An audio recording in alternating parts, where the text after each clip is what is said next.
Hello everybody, welcome back. Today as well we have got you another video. In this video I'll show you how you can make wish list on Walmart. But before that, please do make sure to like our video, subscribe our channel, and yes, without any further delay, let's get started.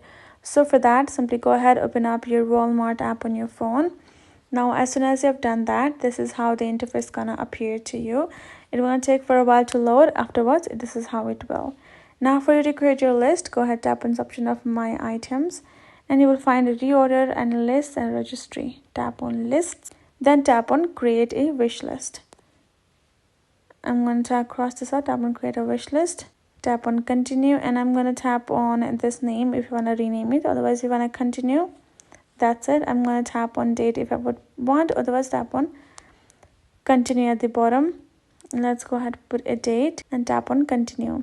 Tap on create wish list, tap on add new address, go ahead, add in the detail, and once you've added all of the information, tap on save at the bottom and your list will be created. So for me, I cannot add all of the information because it simply does not ship in my location. Once you've added all of the information, your list will be added, and there you go. You will be able to simply add products in your wish list, and you can simply claim it and check it out by simply going to this my item section and switching from reorder to list, and you will find your list right over here. And you can also get your products. You can also choose to simply create a list as well by simply adding in the name, which does not require you to simply for the gift.